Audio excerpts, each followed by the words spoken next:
வானொலியில் நீங்கள் கேட்டு மகிழ்ந்த தென்கட்சி கோ சுவாமிநாதன் ஐயா அவர்களின் இன்றொரு தகவல் தொகுப்பினை கேட்டு மகிழுங்கள். என்னை விட யோக்கியம் இந்த உலகத்தில் வேறு யாரும் இல்லை சார் அப்படின்னார் ஒருத்தர். அவரை விட அயோக்கியன் வேறு யாரும் இருக்க முடியாதுங்கிற முடிவுக்கு கேட்டவங்க வந்துட்டாங்களாம். மனுஷனுக்கு இருக்கிற ஒரு மிகப்பெரிய குறையே தன்கிட்ட இருக்கிற குறை அவனுக்கு தெரியாமல் போகிறது தான். ஆனால் அடுத்தவங்ககிட்ட இருக்கிற குறை அவனுக்கு தெளிவாக தெரிஞ்சிடும். ஒரு ஒட்டகம் ஒரு கொக்கை பார்த்து ஒரு கேள்வி கேட்டு தான். என்ன கேள்வி தெரியுமா? உன் கழுத்து ஏன் இப்படி வளைஞ்சி போயிருக்குது அப்படின்னு கேட்டிருக்கு. இதுக்கு உடம்பே வளைச்சல். இது போய் கொக்கை கிண்டல் பண்ணுது. இன்றைக்கி மனித சுபாவமும் கிட்டத்தட்ட இப்படி தான் இருக்குது. இந்த உலகத்தில் குறையில்லாத மனிதர்கள் யாரும் கிடையாது, நாம் உள்பட. அப்படிங்கிறத முதல்ல நாம் நல்லா புரிஞ்சுக்கணும். ஒரு ஊரில் ஒரு விற்பனை நிலையம் இருந்தது. செல்ல பிராணிகளை விற்பனை செய்கிற நிலையம் அது. நாய், கிளி, பூனை இப்படி நிறைய வச்சு விற்பனை பண்ணிகிட்ருக்குறாங்க. நாய்க்குட்டி விற்பனை செய்கிற பகுதியில் ஒரு சிறுவன் நின்றுக்கிட்டு இருந்தான். விற்பனை செய்கிற ஆளுக்கிட்ட விலை கேட்டுக்கிட்டு இருந்தான். அதோ இருக்குதே அந்த நாய்க்குட்டி என்ன விலை அப்படின்னு கேட்டானா. 1000 ரூபா அப்படின்னாரான். சரி அது வேணாம், இது என்ன விலைன்றிருக்கான். 500 ரூபா அப்படின்னாரான். இந்த சின்ன பையன் கையில் வச்சுருந்தது வெறும் 50 ரூபா தான். அதனால் இதை விட குறைச்சலாக கிடைக்குமான்னு பார்த்துருக்கான்.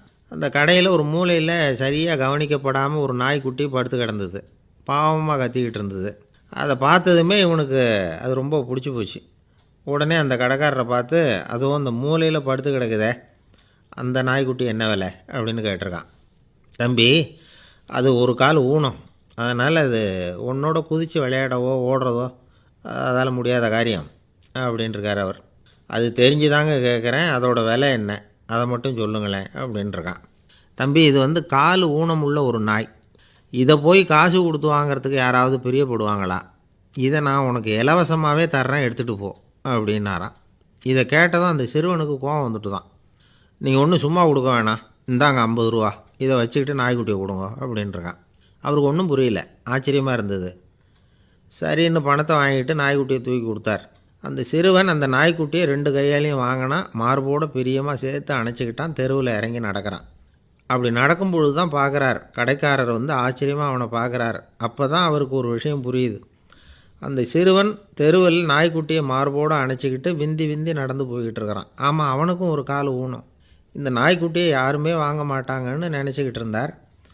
குறையுள்ள அதுக்கும் ஒரு எஜமானன் கிடச்சிட்டான். அதனால் ஊனம் ஒரு குறை இல்லை அப்படிங்கிற உண்மையை அந்த கடைக்காரர் புரிஞ்சுக்கிட்டாரான். நம்மால் ஒருத்தர் கொஞ்சம் வயசானவர், எழுந்திரிச்சு சரியாக நடக்க முடியாது, சாய்வு நாற்காலியிலேயே எப்பவும் உட்காந்துருப்பார். அவர் தனக்கு துணையாக ஒரு நாயை பக்கத்தில் வச்சுருந்தார். அதுவும் ரொம்ப வயசான ஒரு நாய், எழுந்திரிக்கவே சிரமப்படும், நடக்கவும் முடியாது. அவர் பக்கத்துலேயே இதுவும் சோர்ந்து போய் படுத்து கிடக்கும். அந்த பெரியவரை பார்க்க வந்த ஒருத்தர் கேட்டார், ஏங்க, ஒரு சின்ன பையனை உங்களுக்கு துணையாக வச்சுக்கப்படாதா? இந்த நாயை உங்களுக்கு பாதுகாப்பாக வச்சுருக்கிறீங்களே, உங்களுக்கு ஒரு ஆபத்துன்னா இது எப்படி உங்களுக்கு உதவ முடியும் அப்படின்னார். அப்போ அவர் சொன்னாராம், எனக்கு ஒரு ஆபத்துன்னா அந்த சமயத்தில் இந்த நாய் என்னை தனியாக விட்டுட்டு ஓடி போயிடாமல் இருக்கணும்ல, அதுக்காக தான் இதை நான் வச்சுருக்கிறேன் அப்படின்னாராம். நம்மளில் சில பேர் ரொம்ப தைரியமாக இருப்பாங்க. நாம் கூட சொல்கிறது உண்டு, அந்த ஆளுக்கிட்ட வர்றதுக்கு எமன் கூட பயப்படுவான் அப்படின்னு சொல்கிறது உண்டு. தைரியசாலிகளை நெருங்கிறதுக்கு எமன் பயப்படுவான் அப்படின்னு சொல்கிறது உண்மை தான், அது பொய் இல்லை.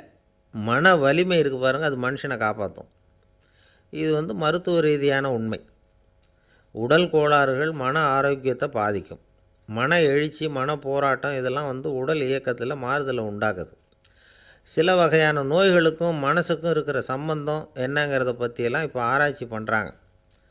ஆஸ்மா, மூட்டு வலி, பெருங்குடல் அழற்சி, உயர் இரத்த அழுத்தம், சோரியாசிஸுங்கிற தோல் வியாதி, வயிற்று புண்ணு, இந்த தைராய்டு நச்சுத்தன்மை, இது மாதிரி நோய்களை உண்டாக்குறதுல மனசோட பங்கு என்னங்கிறத பற்றியெல்லாம் ஆய்வு பண்ணி பார்த்துருக்குறாங்க.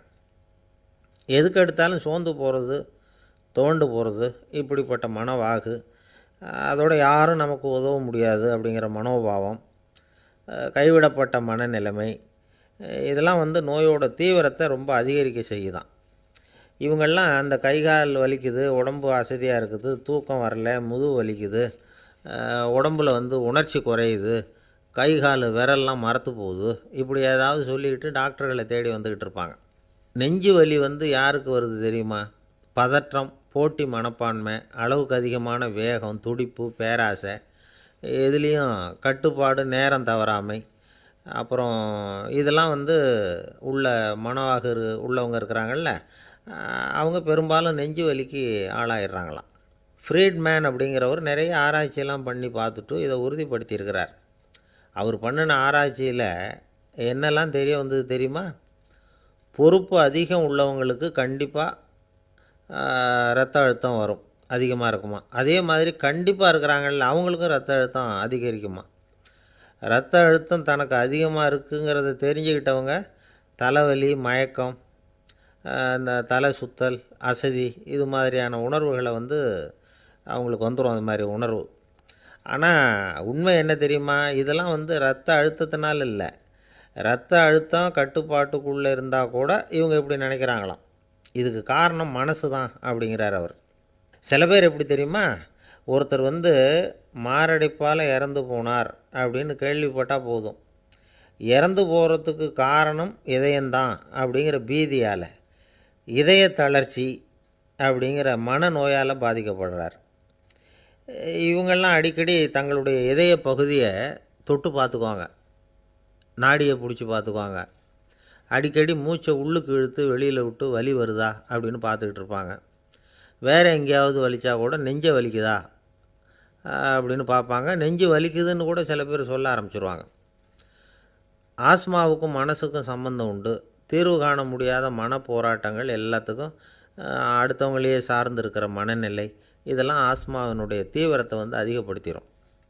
பயம், இது எப்படின்னா என்ன நடக்குமோங்கிற பதற்ற நிலை, அப்புறம் இந்த பயம், இதெல்லாம் வந்து சுவாசித்தலை வந்து அதிகரிக்க செய்யுது இல்லையா. இதனால் இரத்தத்தின் காரத்தன்மை அதிகமாகி நோயின் தீவிரமும் அதிகமாகுது. மன போராட்டம், மனக்கவலை, மன இறுக்கம், இதெல்லாம் வந்து தோல் வியாதியை தூண்டி விடுதான். இது மாதிரி இன்னும் எவ்வளவோ இருக்குது. அதனால் இன்றைக்கி நமக்கு தேவை என்னென்னா மன வலிமை, மலர்ந்த முகம். இது ரெண்டும் இருந்துட்டுதுன்னா பலவிதமான நோய்கள் நம்மக்கிட்ட நெருங்கி வராது. டாக்டர் என்ன நெருங்காமல் இருக்கிறதுக்கு நான் ஒரு காரியம் பண்ணுறேன் அப்படின்னார் ஒருத்தர். அவர் என்ன அர்த்தத்தில் சொன்னார்னா, டாக்டர் வந்து அவரை நெருங்காமல் இருக்கிறதுக்கு அவர் ஒரு காரியம் பண்ணுறாராம். நண்பர்கிட்ட சொன்னார். நண்பர் கேட்டார், அது என்ன காரியம் பண்ணுற அப்படின்னு கேட்டார். தினம் ஒரு ஆப்பிள் பழம் சாப்பிட்றேன்னார் அவர். ஏன்னா ஆங்கிலத்தில் ஒரு பழமொழி சொல்லுவாங்கள்ல, an apple a day keeps doctor away அப்படிம்பாங்க. ஒரு ஆப்பிள் பழம் சாப்பிட்டா டாக்டர் விலகியே இருப்பார், டாக்டர்கிட்ட போக வேண்டிய அவசியம் இருக்காது அப்படிங்கிறதுக்காக அந்த பழமொழி சொல்கிறது. என்ன, நான் யாருமே நெருங்காமல் இருக்கிறதுக்கு நான் ஒரு காரியம் பண்ணுறேன்னார் இன்னொருத்தர். டாக்டர் நெருங்காமல் இருக்கிறதுக்கு ஆப்பிள் பழம் சாப்பிட்றேன்னார் அவர். என்னை யாருமே நெருங்காமல் இருக்கிறதுக்கு நான் ஒரு காரியம் பண்ணுறேன்னார் இன்னொருத்தர். அது என்னன்னு கேட்டோம். தினம் ஒரு பூண்டு சாப்பிட்றேன்னார். ஏ கார்லிக் எ டே கீப்ஸ் எவ்ரிபடி அவே அப்படின்னு அதுக்கு ஒரு புது விளக்கமும் கொடுத்தார். காசி மாநகரத்தை பிரம்மதத்தன் அப்படிங்கிற ராஜா ஆட்சி பண்ணிட்டு வந்தார். அவர் ஒவ்வொரு வருஷமும் ஒரு திருவிழா நடத்துறது வழக்கம். எல்லா தேசத்திலிருந்தும் எல்லா வகையான ஜனங்களும் அதில் வந்து கலந்துக்குவாங்க. ஒரு சமயம் அது மாதிரி விழா நடந்துக்கிட்டு இருந்தது. வைகுண்டத்திலேருந்து தேவலோகத்திலேருந்து நிறைய தேவகுமாரர்கள்லாம் காசி நகருக்கு அப்போது வந்திருந்தாங்க. அதில் முக்கியமாக ஒரு 4 தேவகுமாரர்கள், அந்த 4 பேரையும் சுற்றி ஏகப்பட்ட கூட்டம். அப்படி என்ன விசேஷம் அவங்கக்கிட்ட அப்படின்னா, மற்றவங்கள விட அவங்க முகம் அழகாக இருந்ததா அப்படி பார்த்தா அப்படியும் இல்லை. அவங்க அணிஞ்சிருந்த மலர் மாலைகள் தான் அதுக்கு காரணமாக. அந்த மலர்கள்லேருந்து அப்படி ஒரு அபூர்வமான நறுமணம்.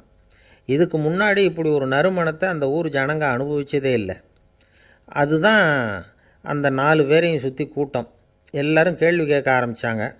உடனே அந்த 4 தேவகுமாரர்களும் எல்லாருக்கும் தெரியும்படியாக வானத்தில் எழும்பி கொஞ்சம் உயரமாக நின்றுக்கிட்டாங்க. கீழே நின்றுக்கிட்டு இருந்த அரசன்லேருந்து ஆண்டி வரைக்கும் ஒருத்தர் பாக்கி இல்லாமல் ஒரே குரலில் எல்லாரும் அவங்கள பார்த்து, எங்களுக்கும் இது மாதிரி மாலையை போட்டுக்கணும்னு ஆசையாக இருக்குது, அதுக்கு நீங்கள் தான் அருள் பண்ணணும் அப்படின்னு கேட்டுக்கிட்டாங்க. மாலை போட்டுக்கிறதுனா எல்லாருக்கும் ஆசையாக தானே இருக்கும். அந்த 4 தேவகுமாரர்களில் ஒருத்தர் புத்தர் பிரான். அவர் சொன்னார், பூலோகவாசிகளே, நான் சொல்கிறத கொஞ்சம் பொறுமையாக கேளுங்க. கக்காரு அப்படிங்கிற கற்பக விருட்சத்தின் மலர்களால் தொடுக்கப்பட்டது இந்த மாலை. இதுக்கு நிறைய சக்தி உண்டு. எந்த காலமும் இது வாடாது, வாசனையும் குறையாது. ஆனால் இதை அணிந்து கொள்கிறதுக்கு சில தகுதிகள் தேவை அப்படின்னார். என்ன தகுதி அது சொல்லுங்களேன் அப்படின்னு ஏக காலத்தில் எல்லாரும் சத்தம் போட்டாங்க. தீய இயல்புகள் உள்ளவங்க, இழிந்த சிந்தனை, இழிந்த செயல் உள்ளவங்க இந்த மாலையை அணிய முடியாது அப்படின்னார். அவ்வளோதான். கூட்டத்தில் சத்தம் போட்டவங்கள்லாம் மெதுவாக அப்படி அடங்க ஆரம்பிச்சிட்டாங்க. இன்னொரு தேவகுமாரன் சொன்னார், அடுத்தவங்க பொருளை அபகரிக்காதவன், அடுத்தவங்களுக்கு கெடுதல் பண்ணக்கூடிய பொய் பேசாதவன், பேராசையினால் கெட்ட வழியில் பொருள் ஈட்ட நினைக்காதவன் இந்த மாலையை போட்டுக்கலாம் அப்படின்னார். கூட்டத்திலிருந்து யாரும் முன்னுக்கு வரல. ஒரே ஒரு ராஜகுரு மட்டும் கொஞ்சம் முன்னாடி வந்தார். பெரியவர், படித்தவர் அவர். எனக்கு தகுதி இருக்குது அந்த மாலையை போட்டுக்கிறதுக்கு அப்படின்னார்.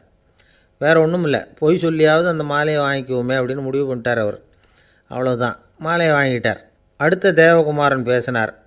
யாருக்கு திடமான அறிவும் மனமும் இருக்குதோ, யாருக்கு நல்ல காரியங்களில் அசையாத ஈடுபாடு இருக்குதோ, நல்ல அரிய பொருள்களை தனியாக தான் மட்டும் அனுபவிக்க விரும்பாதவர் யாரோ அவர் முன்னாடி வந்து இந்த மாலையை வாங்கிக்கலாம் அப்படின்னார். அந்த தகுதியும் எனக்கு இருக்குன்னார் ராஜகுரு. மாலையை வாங்கி போட்டுக்கிட்டார். இன்னொரு ராஜகுமாரன் பேச ஆரம்பித்தார். அறநெறியில் செல்வம் சேர்க்கணும், ஆடம்பர பொருள்களுக்கு அடிமையாகக்கூடாது, வெற்றி அடைஞ்சாலும் கர்வம் வரக்கூடாது, அப்படிப்பட்டவங்க இந்த மாலையை போட்டுக்கலாம்னார். துணிஞ்சு பொய் சொல்லி அதையும் வாங்கி கழுத்தில் போட்டுக்கிட்டார் இந்த ராஜகுரு. இன்னொரு ராஜகுமாரன் சொன்னார், சான்றோர்களை நிந்திக்காதவங்க, புறம் பேசாதவங்க இந்த மாலையை போட்டுக்கலாம்னார். அதையும் வாங்கி போட்டுக்கிட்டார். திருவிழா முடிஞ்சுது, எல்லோரும் திரும்பி போயிட்டாங்க. மறுநாள் ராஜகுரு 4 மாலைகளையும் போட்டுக்கிட்டு ராஜசபைக்கு வரார். வந்தவர் ரொம்ப அவஸ்தையோடு வர்றார். மாலையெல்லாம் வாடி போயிட்டுது, வாசனை எதுவும் கிடையாது. அது மட்டும் இல்லை, அவருக்கு கடுமையான தலைவலி வேறு வந்துட்டுது. துடிச்சு போயிட்டார். மாலையை கழட்டவும் முடியல. ஜனங்கள்லாம் அவரை பார்த்து சிரிக்க ஆரம்பிச்சிட்டாங்க. என்னத்துக்கு ஆசைப்படணும், ஏன் இப்படி கஷ்டப்படணும் அப்படின்னு. ராஜா பார்த்தார். மறுபடியும் விழாவுக்கு ஏற்பாடு பண்ணினார். தேவகுமாரர்கள்லாம் வந்தாங்க. ராஜகுரு வந்தார். மக்கள் முன்னிலையில் அவங்க காலில் விழுந்தார், மன்னிப்பு கேட்டுக்கிட்டார். இந்த மாலையை போட்டுக்கிற தகுதி எனக்கு இல்லை. தகுதி இல்லாத ஒருத்தன் தகாத தகுதியை பொய் மூலம் பெறணும்னு ஆசைப்படுறாங்களே, அவங்களுக்கெல்லாம் என்னுடைய தண்டனை ஒரு எச்சரிக்கையாக இருக்கட்டும்னார். அதுக்கப்புறம் தேவகுமாரர்கள் அவர் கழுத்தில் இருக்கிற மாலையை கழட்டினாங்களாம். அந்த மாலைகளும் பழையபடி மனம் கொடுக்க ஆரம்பிச்சுட்டு தான். இதிலேருந்து நாம் தெரிஞ்சுக்க வேண்டியது என்னென்னா, நமக்கு தகுதி இல்லாத ஒரு கௌரவம் நம்மக்கிட்ட தானாக வந்தால் கூட அதை தவிர்த்து விடுறது தான் நல்லது. அதுதான் புத்திசாலித்தனம். ஒருத்தர் வந்தார். சார், எங்கள் இலக்கிய மன்ற விழாவுக்கு நீங்கள் தலைமை தாங்கணும்னார். உடனே இவர் சொன்னார், பேச்சாளர், சார், இலக்கியத்தை பற்றி பேசுகிற தகுதி எனக்கு இல்லையே அப்படின்னார். உடனே அவர் கூப்பிட வந்தவர் சொன்னார், அந்த தகுதி உங்களுக்கு இல்லைங்கிறது எங்களுக்கும் தெரியும் சார், அதனால தான் உங்களை தலைமை தாங்க கூப்பிட்றேன் அப்படின்னார். அது சரி, தலைமைன்னா அதுக்கு இவர் என்ன தான் அர்த்தம் பண்ணுறாருன்னு தெரியல. ஒரே ஒரு ஊரில் ஒரு ராஜா இருந்தார். அவர் பேரில் மக்களுக்கு ரொம்ப மரியாதை. அவ்வளவு நல்லா ஆட்சி புரிஞ்சுக்கிட்டு வந்தார். அவருக்கு வயசாகிட்டுது. அதனால் ஒரு நாள் அமைச்சரை கூப்பிட்டார். இதை பாருங்கள், எனக்கு வயசாகிட்டுது, அதனால் இந்த அரச பொறுப்பையெல்லாம் நீங்கள் ஏற்றுக்குங்க அப்படின்னார். அதுக்கப்புறம் ராணியை கூப்பிட்டார். வா, நாம் இனிமேல் இங்கே இருக்க வேணாம், காட்டுக்கு போய் தவம் பண்ணலாம் அப்படின்னு கூப்பிட்டார். இந்த செய்தி மக்களுக்கு அறிவிக்கப்பட்டது. மக்கள் உடனே கூட்டம் கூட்டமாக அரண்மனைக்கு வர ஆரம்பிச்சிட்டாங்க. மன்னரை போய் பார்க்குறாங்க. அரசே, தாங்கள் எங்களுக்கு தந்தை மாதிரி, நீங்கள் காட்டுக்கு போயிட்டால் நாங்கள்லாம் இங்கே எப்படி இருக்க முடியும்? எங்களுக்கெல்லாம் எந்த துன்பமும் இல்லாமல் பார்த்துக்கிட்டு வர்றீங்க. இது மாதிரியான ஒரு அரசாட்சி இல்லைன்னா மக்கள் வாழ்ந்து என்ன பயன் அப்படின்னாங்க.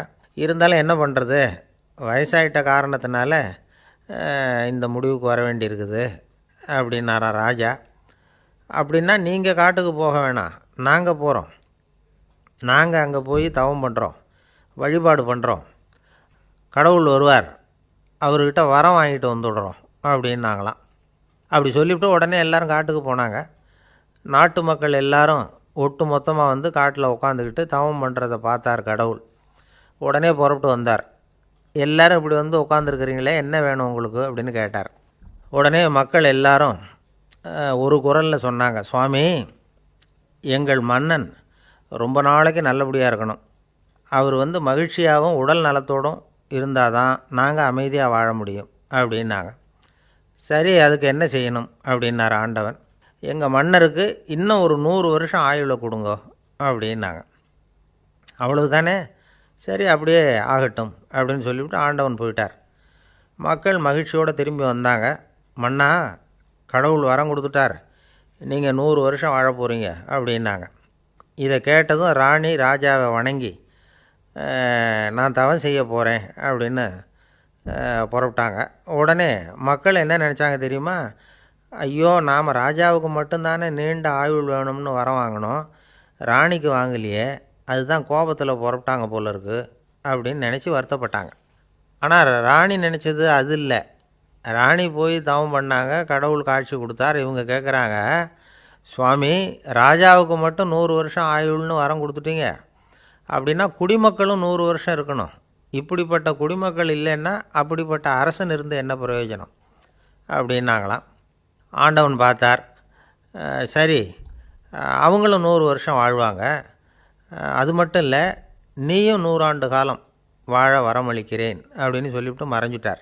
இதில் ஆண்டவன் வர்றதும் மறையிறதும் முக்கியமில்லை. இதில் கவனிக்க வேண்டியது ஆள்கிறவனின் விசால மனம், குடிமக்களின் விசால மனம், ஆள்கிறவன் மனைவியினுடைய விசால மனம். இப்படி ஒரு நாடு இருந்துட்டுதுன்னா எப்படி இருக்கும் வாழ்க்கை நினச்சி பாருங்கள். அதனால தான் பெரியவங்கள்லாம் சொல்கிறாங்க, இதய வாசல் திறந்தே இருக்கணும், இதயத்தின் கதவுகளை மூடாதீங்க அப்படின்னு சொல்லுவாங்க.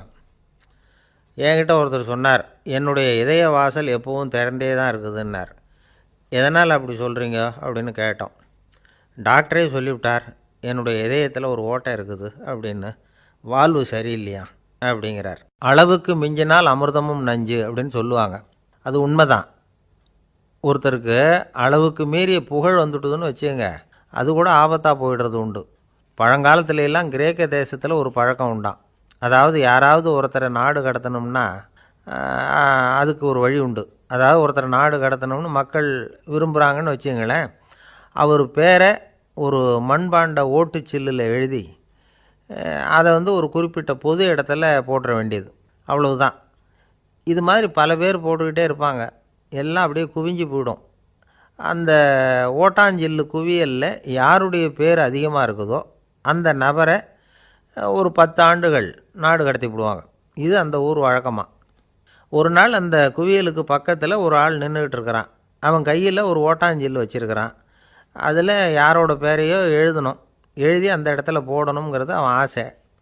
ஆனால் அவன் படிக்காதவன், அதனால் எழுத தெரியல. யாராவது அந்த வழியாக வர்றாங்களான்னு பார்த்துக்கிட்டே நின்றுக்கிட்டு இருந்தான். ஒரு பெரியவர் வந்துக்கிட்டு இருந்தார். அவர்கிட்ட ஓடினான், கையில் இருந்த மண்பாண்ட சில்லை கொடுத்தான். ஐயா, இதில் ஒரு பேர் எழுதி கொடுங்களேன்னா.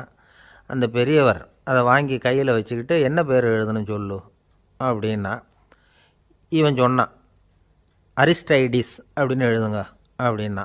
இதை கேட்டதும் அந்த பெரியவருக்கு அதிர்ச்சி.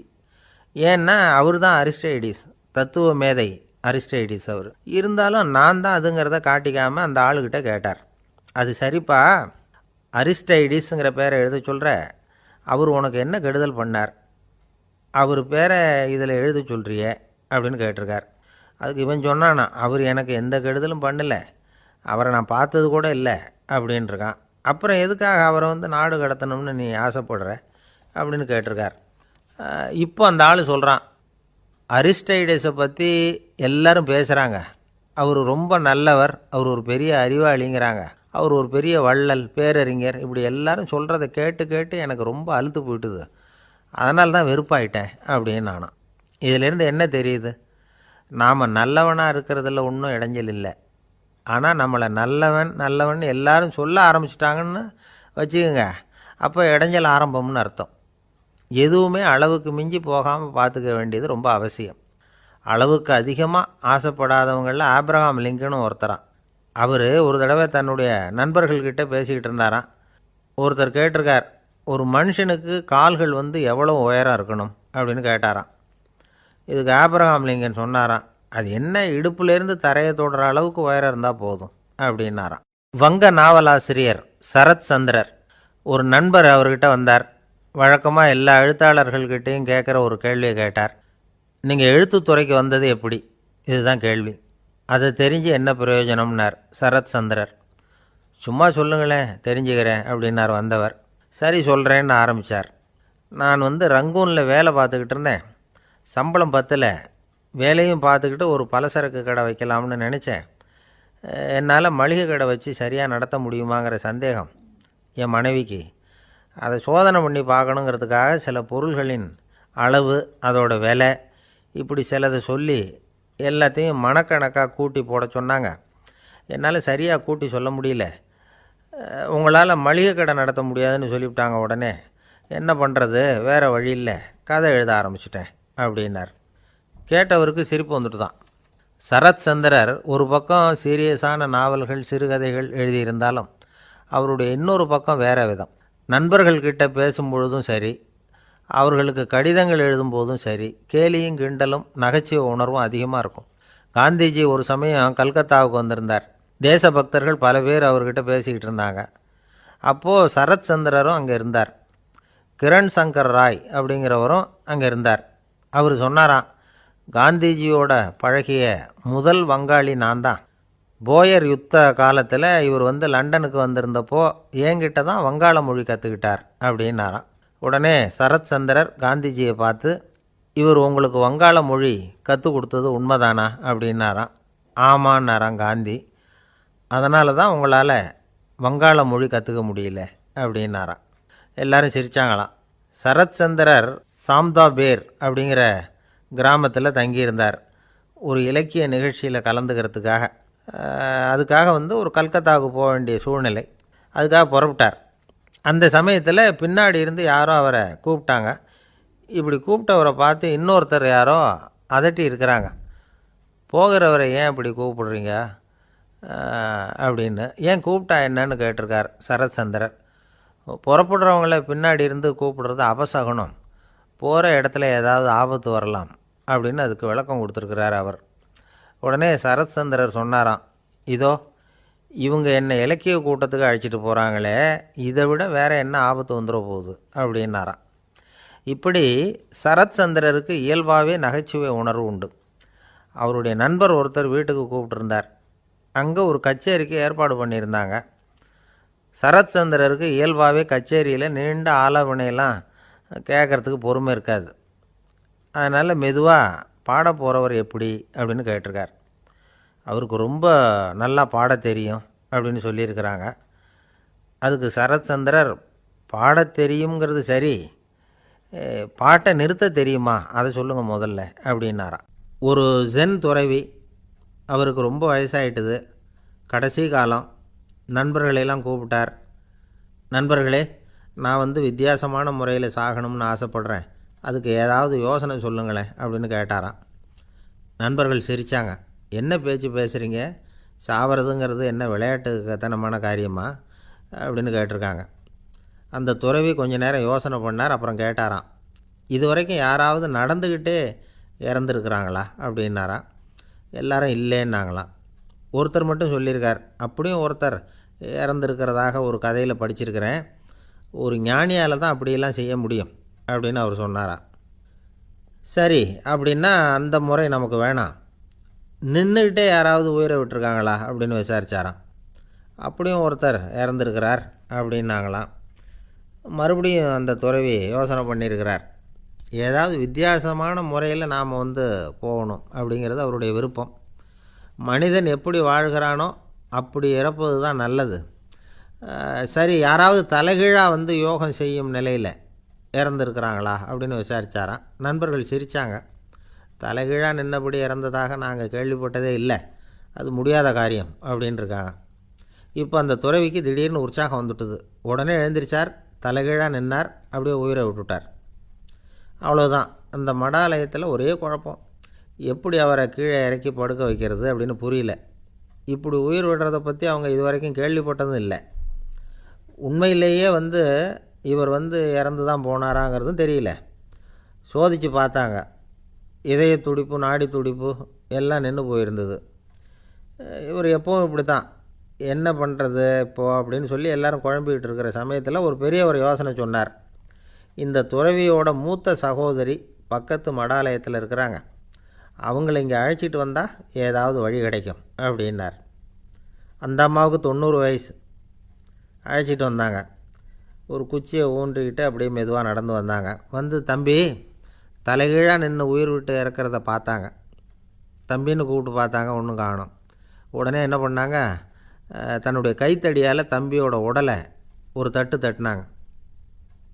ஏப்பா, சாகிறப்பவும் உன்னுடைய குறும்புத்தனத்தை விடலையா, இப்படியாடா சாகிறது, ஒழுங்காக செத்து தொலை அப்படின்னாங்களாம். அவ்வளவுதான்.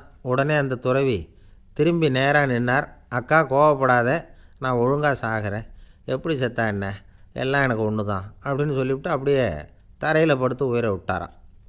அதுக்கப்புறம் அந்த அம்மா கோலை வந்து கையில் எடுத்துக்கிட்டு அப்படியே திரும்பி கூட பார்க்காம அவங்க பாட்டுக்கு போயிட்டாங்களாம். மரணத்தை ஒரு விளையாட்டாக ஆக்கிய அந்த துறவிக்கு வாழ்க்கையே ஒரு விளையாட்டாக தான் இருந்திருக்குது. எந்த நோக்கமும் இல்லாமல் செயல்படுறதுன்னா என்னங்கிறதும் அவருக்கு தெரிஞ்சிருக்குது. பயனை எதிர்பார்க்காமல் பணி செய்து வாழ்ந்து மறைந்த மகான் அவர். தம்முடைய தொழிலை வந்து விளையாட்டு போல் செய்ய தெரிஞ்சவருக்கு வாழ்க்கையே ஒரு விளையாட்டாக மாறிடும். எல்லாமே விளையாட்டாகி விடுகிற போது மரணமும் விளையாட்டாகிவிடும் அப்படிங்கிறது தான் அந்த தத்துவம். ஆனால் அதுக்கு முன்னாடி உங்களுக்குள்ளே இருக்கிற உண்மையான நடிகனை வந்து நீங்கள் அடையாளம் கண்டுபிடிக்கணும். நீங்கள் நடிக்க வேண்டியதே இல்லை, நீங்கள் ஏற்கனவே நடிச்சுக்கிட்டு தான் இருக்கிறீங்க. நீங்கள் இந்த உண்மையை தெரிஞ்சுக்கணும், அவ்வளவுதான். இதுதான் ஞானிகளுடைய கருத்து. நீங்கள் தெருவில் நடந்து போயிட்டுருக்கிறீங்க, எதிரில் வர்றவர் உங்களை பார்த்து எப்படி இருக்கிறீங்கன்னு கேட்குறார். நல்லா இருக்கிறேங்கிறீங்க. உண்மையிலேயே நாம் நல்லா இருக்க மாட்டோம், ஏதாவது உடம்புல கோளாறு இருக்கும். ஆனால் அப்படி சொல்லுவோம் நல்லா இருக்கிறேன் அப்படின்னு. அது நடிப்பு தானே. உங்களை சந்தித்ததில் ரொம்ப மகிழ்ச்சி அப்படின்னு சொல்கிறோம். உடனே கொஞ்சம் நிதானமாக யோசித்து பாருங்கள், உண்மையிலேயே உங்கள் மனசு மகிழ்ச்சி அடைஞ்சுட்டுதா? அது நடிப்பு தானே. வாழ்க்கையை சரியாக புரிஞ்சுக்கிட்டால் எல்லாமே நடிப்புங்கிறது புரியும். கல்யாண பத்திரிக்கை அனுப்பியிருந்தேனே, ஏன்டா வரலன்னு கேட்டான் ஒருத்தன். வந்திருந்தேனே அப்படின்னானா இவன். டேய், ஏன்டா போய் சொல்கிற, நான் பத்திரிக்கையே உனக்கு அனுப்பலையே அப்படின்ட்டுருக்கான் அவன். அதுக்கு இவன் சொன்னானா, பத்திரிக்கை அனுப்புனேன்னு நீ போய் சொல்கிறப்போ கல்யாணத்துக்கு வந்தேன்னு நான் போய் சொல்லக்கூடாதா அப்படின்னானா. ஒரு பெரிய பியானோ கலைஞர் வியன்னாவில் இருந்தார். ரொம்ப புகழ்பெற்ற இசை கலைஞர் அவர். இங்கிலாந்து மகாராணி விக்டோரியா அவருடைய சங்கீதத்தை கேட்கணும்னு ஆசைப்பட்டாங்க. அவரை அரண்மனைக்கு கூப்பிட்டாங்களாம். பியானோ வாசிக்க சொல்லி கேட்டாங்களாம். இவரும் ரொம்ப பிரமாதமாக வாய்ச்சி காட்டியிருக்கார். உடனே பாராட்டி பரிசுகள்லாம் கொடுத்து அனுப்புனாங்களாம். அந்த இசையை கேட்குறதுல அரசிக்கு ரொம்பவும் ஆர்வம் உண்டு. அதனால் அதுக்கப்புறமும் அந்த கலைஞர் அடிக்கடி அரண்மனைக்கு வர வேண்டிய அவசியம் ஏற்பட்டது. ஏன்னா அரசி கூப்பிட ஆரம்பித்தாங்க. இவர் போகணும், அங்கே இசை நிகழ்ச்சி நடத்தணும். இவர் அங்கே பாடி வாசிக்கிறது உண்டு. ஒரு தடவை வந்து மகாராணி அவரை பார்த்து, உங்கள் நாட்டு தேசிய கீதம் பாடுங்களேன் அப்படின்னு கேட்டாங்களாம். உடனே அவர் தன்னுடைய நாடான ஆஸ்திரியாவின் தேசிய கீதத்தை பாடியிருக்கிறார். அவர் பாட ஆரம்பித்த உடனே மகாராணி எழுந்திரிச்சு நின்னாங்களாம். அதுக்கு மரியாதை செலுத்துகிற நோக்கத்தோடு பாட்டு முடிகிற வரைக்கும் அப்படியே நின்றுக்கிட்டு இருந்தாங்களாம். இதுதான் அந்த அரசியினுடைய பெருந்தன்மை. அதாவது நாட்டுப்பற்றுங்கிறது அந்த அளவுக்கு அப்படி இருக்கணும். இப்படி ஒரு அரசியே நம்ம நாட்டு தேசிய கீதத்துக்கு எழுந்திரிச்சு நின்று மரியாதை செலுத்துகிறாங்க அப்படிங்கிறத புரிஞ்சிக்கும் பொழுது அந்த முதிய கலைஞரின் மகிழ்ச்சிக்கு அளவே இல்லையாம். அதுக்கப்புறம் அந்த பியானோ கலைஞர் ஒரு நாள் தன்னுடைய நண்பர் ஒருத்தர்கிட்ட பேசிக்கிட்டு இருந்தாராம். அப்போ சொன்னாராம், மகாராணியார் வந்து எனக்கு எவ்வளவோ பரிசுகள்லாம் கொடுத்துருக்குறாங்க. ஒரு தடவை எனக்கு வைரக்கல் பதித்த அணி ஒன்றை கூட பரிசாக கொடுத்தாங்க. ஆனால் அதை விட உயர்ந்த விலை மதிக்க முடியாத அணி என்ன தெரியுமா? நான் என்னுடைய நாட்டு தேசிய கீதத்தை நான் பாடுறப்போ அவங்க எழுந்திரிச்சு நின்று மரியாதை செலுத்தினாங்களே, அதுதான் எனக்கு கிடைச்ச மிகப்பெரிய பரிசு அப்படின்னாராம். எனக்கு தெரிஞ்ச சங்கீத வித்வான் ஒருத்தர் இருக்கார். சமீபத்தில் ஒரு நாள் அவரை பார்த்தேன். எப்படி போயிட்டுருக்கு உங்கள் தொழில் அப்படின்னு கேட்டேன். ரொம்பவும் வித்தியாசமாக போயிட்டுருக்குங்க அப்படின்னார். என்ன சொல்கிறீங்க அப்படின்னேன். முன்னாடியெல்லாம் நான் பாடினா எதிரில் இருக்கிறவங்க தான் எழுந்திரிச்சு போயிட்டு இருந்தாங்க. இப்போ எப்படின்னா நான் பாட ஆரம்பிச்சுட்டா உடனே பக்கவாத்தியக்காரனே எழுந்திரிச்சு போயிடுறான் அப்படின்னார் ரொம்ப வேதனையோட. பொங்கல் திருநாள். பொங்கல் திருநாள்னால் இது ஏதோ அறுவடை திருநாள் அப்படின்னு சொல்லுவோம். அதாவது வருஷம் பூரா நாம் பாடுபட்டு அதனுடைய பலனை அனுபவிக்கிற நாள் அப்படிங்கிறது நாம் சொல்லிகிட்டு இருக்கிறது. இது முக்கியமாக இது வந்து ஒரு நன்றி அறிவிப்பு நாள் அப்படின்னு சொல்லுவாங்க.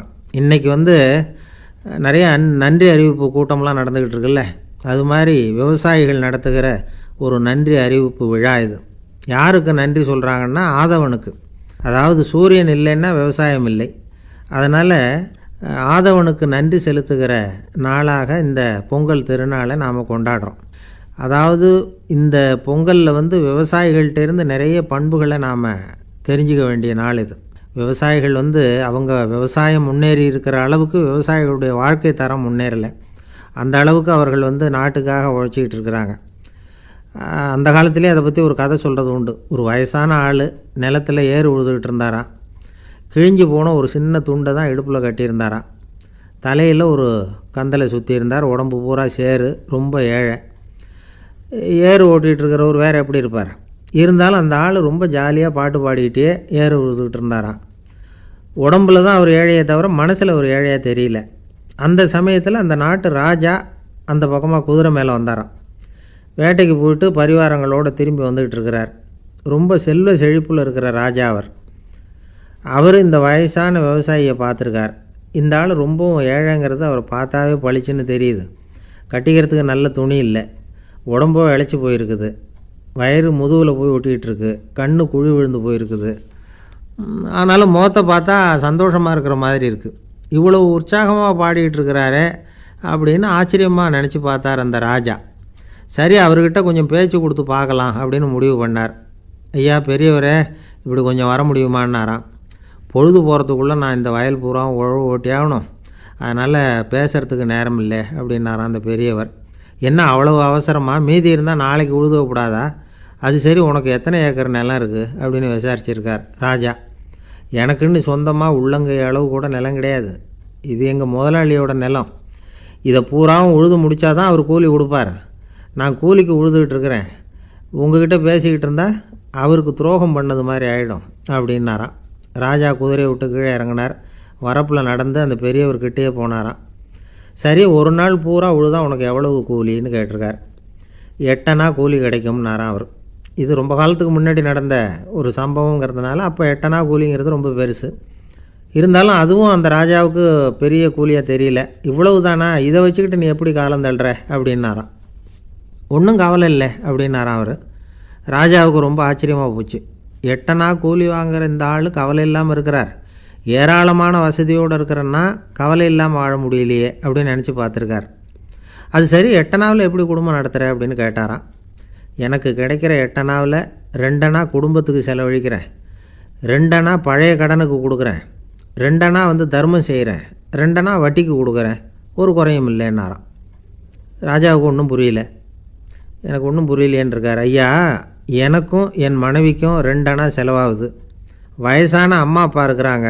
சின்ன வயசில் என்னை காப்பாற்றினவங்க அவங்க. அந்த கடனுக்கு 2 அணா செலவாகுது. அது பழைய கடன். என் தங்கச்சி ஒருத்தி ஆதரவு இல்லாத நிலைமையில் தன்னுடைய மகனோட என் வீட்டில் இருக்கிறா. அவளுக்கும் அவள் மகனுக்கும் 2 அணா செலவு பண்ணுறேன். அது தர்மம். எனக்கு 2 பிள்ளைங்க இருக்கிறாங்க. அவங்களுக்கு 2 அணா செலவு பண்ணுறேன். அது வட்டிக்கு கொடுக்கறது மாதிரி. பிற்காலத்தில் அவங்க எங்களை காப்பாற்றுவாங்க. அந்த வகையில் நான் திருப்தியோடு வாழ்ந்துக்கிட்டு இருக்கிறேன் அப்படின்னாராம். ராஜாவுக்கு அர்த்தம் புரிய ஆரம்பிச்சுதான். அந்த பெரிய நிலத்தை விலை கொடுத்து வாங்கி அந்த பெரியவருக்கே தானமாக கொடுத்துட்டாராம். இப்போ உழுதவருக்கே நிலம் சொந்தமாகிட்டுது. அன்னையிலேருந்து அரசனுக்கும் ஆறுதல் கிடைச்சிதான். இப்படி ஒரு கதை சொல்லுவாங்க. 8 அணா வருமானத்தை வச்சுக்கிட்டு எப்படி காலத்தை தள்ளுறதுன்னு சொல்கிறதுக்காக இந்த கதையை சொல்கிறதாக யாரும் தப்பாக நினச்சிக்கக்கூடாது. கிடைக்கிறத எப்படி பங்கு போடுறார், எப்படி திருப்தியாக வாழறார் அப்படிங்கிறது தான் முக்கியம். அது மாதிரி இன்றைக்கு இந்த பொங்கல் திருநாளில் உழவர்கள் மனசு மகிழ்ச்சியாக இருந்ததுன்னா அது எல்லாரும் மகிழ்ச்சியாக இருக்கிறது மாதிரி அர்த்தம். அதனால் அவர்கள்ட்டேருந்து நாம் பாடம் கற்றுக்கணும். சில உழவர்கள் தங்கள் நிலத்தில் விளையிறத தாங்கள் சாப்பிட மாட்டாங்க. அடுத்தவங்கள்ட்ட விற்றுட்டு சந்தையில் போய் வேறு அரிசி வாங்கிட்டு தான் இவங்க சாப்பிடுவாங்க. அப்படிப்பட்ட விவசாயிகள்லாம் இது உண்டு. பங்கிடுகிற பண்பை உழவர்கள்ட்டேருந்து கற்றுக்கொள்ளுங்கள் அப்படிம்பாங்க. ஒரு ஆள் நிம்மதியாக மகிழ்ச்சியாக இருந்தானா, உங்கள் நிம்மதிக்கும் மகிழ்ச்சிக்கும் என்ன காரணம்னு கேட்டிருக்கார் இன்னொருத்தர். என்கிட்ட இருந்தது பூராவையும் என் பிள்ளைங்களுக்கு சமமாக பங்கு போட்டு கொடுத்துட்டேன், எனக்குன்னு எதுவுமே வச்சுக்கல, அதுதான் நிம்மதிக்கு காரணம்ன்றிருக்கான். உங்ககிட்ட இருந்தது எவ்வளவு இருந்தது அப்படின்னு கேட்டிருக்காரு அவர். மொத்தமாக ஒரு 50,000 ரூபா இருக்கும் அப்படின்னு இருக்கான். அவ்வளவும் பணமாகவே இருந்ததா அப்படின்னு கேட்டிருக்காங்க அவங்க. இல்லைங்க, அவ்வளவும் கடன், அதை தான் பிரித்து கொடுத்துருக்கேன் பிள்ளைங்கக்கிட்ட அப்படின்னு நானும். அவன் எது ரொம்பவும் கஷ்டமான காரியம் அப்படின்னு கேட்டார் ஒருத்தர். ஒருத்தருக்கு ஒருத்தர் சண்டை போடாமல் இருக்கிறது தான் ரொம்ப கஷ்டமான காரியம் அப்படின்னு தோணுது. ஒரு நாட்டுக்கும் இன்னொரு நாட்டுக்கும் சண்டை, நாட்டுக்குள்ளேயே ஒரு குரூப்புக்கும் இன்னொரு குரூப்புக்கும் சண்டை. ஏன் சண்டை போட்டுக்கிறீங்கன்னு கேட்டு பாருங்கள். நாங்கள் சமாதானத்துக்காக தான் சண்டை போட்டுக்கிறோம் அப்படிம்பாங்க. வாழறதுக்காக பிறந்த மனுஷன் லட்சியத்துக்காக உயிரை விட தயார் அப்படின்னு சொல்லிகிட்டு இருப்பான். அப்படி உயிரை விடுறவங்கள நாமளும் பாராட்டுவோம். ஆனால் ஒன்றும் இல்லாத விஷயங்களுக்கெல்லாம் சண்டை போடுறவங்களெல்லாம் அப்படிப்பட்டவங்களையும் சரி, உயிரை விடுறவங்களையும் சரி, என்னென்னு சொல்கிறது? யுத்தங்களாலேயும் சண்டைகளாலேயும் நாம் அடையிறது என்னங்கிறது ஒரு பக்கம் இருக்கட்டும், இழக்கிறது என்ன தெரியுமா? ஏராளமான உயிர்கள். ரத்தம் சிந்துறதுக்கு நான் தயார் அப்படின்னு மார்தட்டி சொல்லலாம். ஆனால் ரத்தம் சிந்தினா உயிர் காத்துக்கிட்டு இருக்க தயார் இல்லை. அதாவது உயிர் நமக்காக காத்துக்கிட்டு இருக்க தயார் இல்லை. இழக்கிற ரத்தத்தை ஈடுகட்டினா தான் உயிரை காப்பாற்ற முடியும். அதனால் இது சம்மந்தமாக ஆராய்ச்சி செய்கிற கட்டாயம் ஏற்பட்டு போச்சு. அதோட விளைவாக புதுசாக ஒன்றை கண்டுபிடிச்சிருக்கிறாங்க. அதுதான் செயற்கை ரத்தப்பொடி. இப்போ இந்த திடீர் சாம்பார் பொடி, திடீர் ரசப்பொடி, திடீர் காப்பி பொடி இப்படிலாம் சொல்கிறோம்ல, அது மாதிரி இது திடீர் ரத்தப்பொடி. இஸ்ரேல் ஒரு சின்ன நாடு, மக்கள் தொகை குறைச்சல், அதோட போர்கள் வேறு. அதனால் காயம்பட்டவங்களை காப்பாற்றியே தீர வேண்டிய கட்டாயம். காப்பாற்றணும்னா ரத்த இழப்பை தடுக்கணும். அப்படின்னா உடனடியாக புது ரத்தம் செலுத்தி ஆகணும். திடீர்னு ரத்தம் வேணும்னா எங்கே போகிறது? அதுவும் கிடைக்கிற ரத்தம் சேர்கிற குரூப்பாக இருக்கணும். ஒரு வேடிக்கை பார்த்தீங்களா, நான் வேறு குரூப்பு நீ வேறு குரூப்புன்னு இவன் சண்டை போடுறான். இதில் அடிபட்டவனுக்கு ரத்தம் கொடுக்க போனால் அதுலேயும் அது வேறு வேறு குரூப்பாக இருக்குது. அது ரத்தமும் வேறு வேறு குரூப்புன்னு சொல்லிகிட்டு இருக்குது. எந்த குரூப்பு ரத்தம் வேணும்? அது உடனடியாக கிடைக்கலன்னா என்ன பண்ணுறது? இப்படிப்பட்ட கஷ்டம்லாம் நமக்கு வந்துடுது. இதுக்காக தான் விஞ்ஞானிகள் இந்த ரத்த பொடியை கண்டுபிடிச்சிருக்கிறாங்க. அதாவது ஒரு ஆள் அடிபட்டு போட்டான்னு வச்சுங்களேன், அவனுக்கு ரத்தம் கிடைக்கல. உடனே என்ன பண்ணலாம்? இந்த சுத்தப்படுத்தப்பட்ட தண்ணீரை கொஞ்சம் எடுத்துக்க வேண்டியது, அதில் இந்த ரத்த பொடியை கரைக்க வேண்டியது. இப்போ இந்த செயற்கை ரத்தம் தயாராகிட்டுது. இதை அந்த ஆள் உடம்புல ஏற்றி விட்ற வேண்டியது. இயற்கையாக நம்ம உடம்பில் இருக்கிற ரத்தம் என்னென்ன வேலை செய்யுதோ அதே வேலையை இதுவும் செய்யும். அதாவது ஆக்சிஜனை உடம்புல எல்லா இடத்துக்கும் எடுத்துகிட்டு போகுது. அந்த வேலையை இந்த செயற்கை ரத்தமும் செஞ்சுருது. ஆனால் ஒரு விஷயம், இந்த செயற்கை ரத்தம் ஒரு அவசரத்துக்கு தான் உபயோகப்படுத்தலாம், ஒரு முதல் உதவி மாதிரி. அதை அப்படியே நிரந்தரமாக விட்டுற முடியாது. பின்னாடி தேவையான குரூப்பு உண்மையான ரத்தம் கிடைச்ச உடனே அதை செலுத்திக்கணும். உண்மையான ரத்தத்தை 20லேருந்து 40 நாள் வரைக்கும் தான் பாதுகாக்க முடியும். அதுவும் குளிர்பதன பெட்டியில். அதுக்குள்ளே உபயோகப்படுத்தலைன்னா அது வீணாக போயிடும். இந்த ரத்த பொடி அப்படி இல்லை, எவ்வளோ நாள் வேணும்னாலும் அப்படியே வச்சுருக்கலாம். குளிர்பதன பெட்டியும் தேவையில்லை. ஆனால் ஒன்று, இது தண்ணியில் கலந்து செயற்கை ரத்தமாக ஆக்கிவிட்டா அதோட வலு 72 மணி நேரம் தான். அதாவது 3 நாள். அதுக்குள்ளே அந்த ஆசாமியை எங்கேயாவது ஆஸ்பத்திரிக்கு தூக்கிட்டு போய் உண்மையான ரத்தத்தை கொடுத்துடணும். சண்டையில் அடிபடுறவங்க, சாலை விபத்தில் அடிபடுறவங்க, இவங்களுக்கெல்லாம் அவசரத்துக்கு கை கொடுத்து உதவுறது இந்த செயற்கை ரத்த பொடி. அதுக்கப்புறம் நாம் கொடுக்குற ரத்தம் தான் அவங்கள காப்பாற்றணும். இன்றைக்கி ரத்தத்தை தானமாக கொடுக்க தயாராக இருக்கிற நல்ல உள்ளங்கள் ஏராளம். எவ்வளவு ஆக்சிடெண்ட்டு, ஆப்ரேஷன், இதில் சம்மந்தப்பட்டவங்களை காப்பாற்றுறது நாம் தானமாக கொடுக்குற ரத்தம் தானே. ஒரு ஆக்சிடெண்ட்டு, ஒரு ஸ்கூட்டர் ஒரு ஆள் மேலே மோதி விட்டுது. பார்த்து வரக்கூடாதா அப்படின்னா அந்த ஆள், நீ தான் பார்த்து நடக்கணும், ஏன்னா 20 வருஷமாக நான் அந்த ஸ்கூட்டரை ஓட்டிக்கிட்டு இருக்கிறேன் அப்படின்னானா இவன். இதுக்கு அவன் சொன்னானா, நீ தான் பார்த்து ஓட்டணும், ஏன்னா 40 வருஷமாக நான் இப்படி நடந்துக்கிட்டு இருக்கிறேன் அப்படின்னானா. கங்கை கரை தோட்டம் பக்கத்தில் ஒரு ஆசிரமம், அங்கே ஒரு பெரியவர் தங்கியிருக்கிறார். அவர் தான் ராமகிருஷ்ண பரமஹம்சர். அந்த ஆசிரமம் இருந்த இடம் கரக்பூர். வங்காளத்தில் பொதுவாக எல்லோரும் மீன் சாப்பிட்றது உண்டு. கங்கையில் குளிச்சுட்டு கையில் ஒரு மீனோடு வர்றது வழக்கம். இவர் இருக்கிற இடத்துக்கு கங்கையில் படகு வழியாக வரணும். அப்படி தான் எல்லோரும் வருவாங்க. வர்றவங்கள ஒன்று கூட்டி ஆன்மீக விஷயங்களை பற்றி பேசிக்கிட்டு இருப்பார். ஒவ்வொரு நாள் ஒவ்வொருத்தர் நகரத்துக்கு போகணும். வரும்பொழுது மீன் கொண்டுக்கிட்டு வரணும். அதுக்கு ஒரு அட்டவணையே உண்டு ஆசிரமத்தில். அது பிரகாரம் ஒரு நாள் சுவாமி யோகானந்தர் படகில் போனார். படகை செலுத்தினவங்க ராமகிருஷ்ணரையும் சுவாமி யோகானந்தரையும் மற்றவங்களையும் பித்தர்கள் அப்படின்னு சொல்லி ஏளனமாக பேசினாங்க. அவங்க என்ன பைத்தியம் பிடிச்சவங்க அப்படிங்கிறது மாதிரி. சுவாமி யோகானந்தருக்கு ரொம்ப மென்மையான இதயம். இவங்க இப்படி கண்ணாபின்னான்னு பேசுகிறத பார்த்தா மீனை வாங்கிட்டு திரும்புகிறப்போ என்ன நடக்குமோ அப்படிங்கிற பயம் வேறு வந்துட்டுது அவருக்கு. அவ்வளவு மென்மையானவர். இதை தெரிஞ்சுக்கிட்ட ராமகிருஷ்ணர், யோகானந்தா இங்கே வா அப்படின்னு கூப்பிட்டார். இவர் கண்ணீரை தொடச்சிக்கிட்டே கிட்ட போனார். சொன்னார், ஐயா, படகு ஓட்டுறவங்க உங்களை பற்றி மோசமாக பேசுகிறாங்க. என்ன திட்டினா பரவாயில்ல, ஆனால் உங்களை அவங்க திட்டுறாங்க, அதை என்னால் தாங்கிக்க முடியல அப்படின்னார். இதை கேட்டதும் ராமகிருஷ்ணருக்கு கோபம் வந்துட்டு தான்.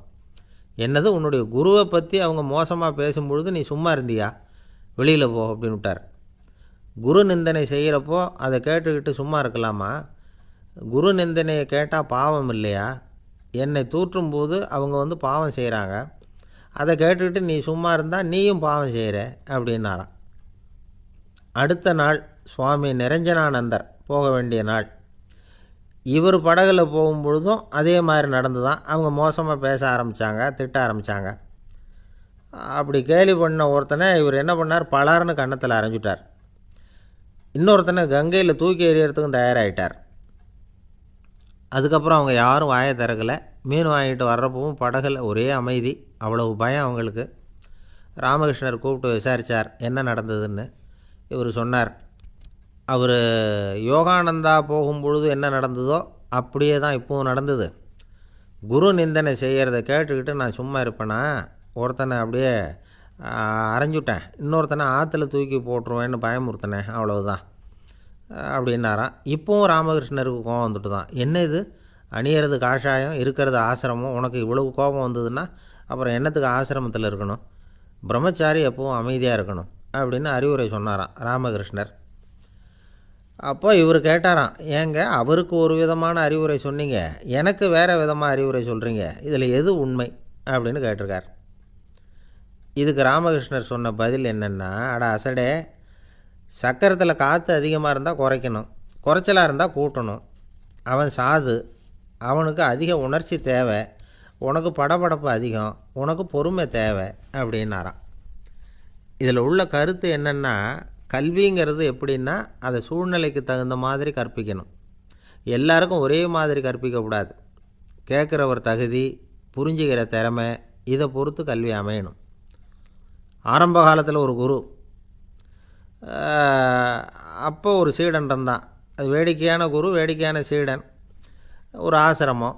ஒரு நாள் ஒருத்தன் அவசரமாக அந்த குருவை தேடி வந்திருக்கிறான். என்ன விஷயம்னு விசாரித்தார் குரு. உங்கள் சீடர் என்னை வந்து அடிச்சுட்டார் அப்படின்னு புகார் பண்ணானான் அந்த ஆள். குரு சீடனை கூப்பிட்டார். அடிச்சியா இந்த ஆளை அப்படின்னு கேட்டாரான். ஆமான் இருக்கான் சீடன். ஏன் அடித்தே அப்படின்னு கேட்டாரான். இந்த ஆள் உங்களை பற்றி மட்டமாக பேசிவிட்டான், என்னால் அதை தாங்கிக்க முடியல, அதனால தான் அடிச்சுட்டேன்ருக்கான்.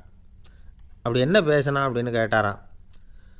உன்னுடைய குருநாதர் இப்போல்லாம் அர்த்தமில்லாமல் பேச ஆரம்பிச்சிட்டார் அப்படின்னு சொல்லிவிட்டான், அதனால தான் அடிச்சுட்டேன் அப்படின்னானான். அதுக்காக அடித்தே அப்படின்னாரான்.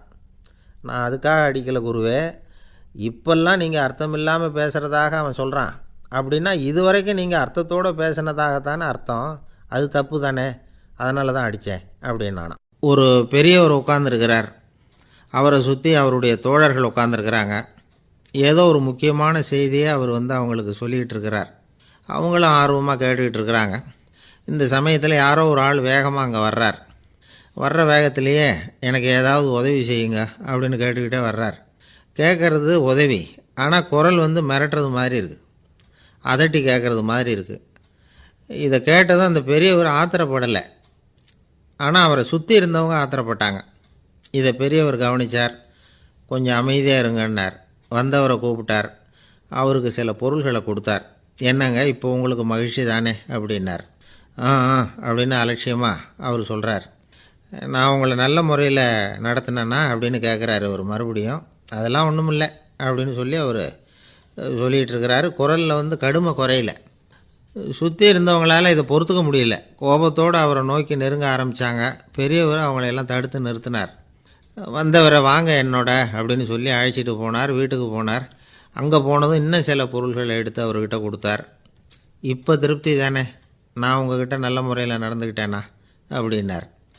அவர் முகம் இப்போ தான் கொஞ்சம் மலர்ந்தது. ரொம்ப நன்றி, இறைவன் வந்து உங்கள் குடும்பத்துக்கு எல்லா நன்மைகளையும் செய்வான் அப்படின்னு சொன்னார். இதே வார்த்தைகளை என்னுடைய தோழர்கள்கிட்டே வந்து சொல்லிட்டீங்கன்னா அவங்க கோபம் தணிஞ்சிரும், வர முடியுமான்னார். கண்டிப்பாக வர்றேன் அப்படின்னாரு. மறுநாள் காலையில் அந்த இடத்துக்கு வந்தார். அதே மாதிரி சொல்லிவிட்டு அவர் போயிட்டார். தோழர்கள்லாம் ரொம்ப வியப்போடு பெரியவரை பார்த்தாங்க.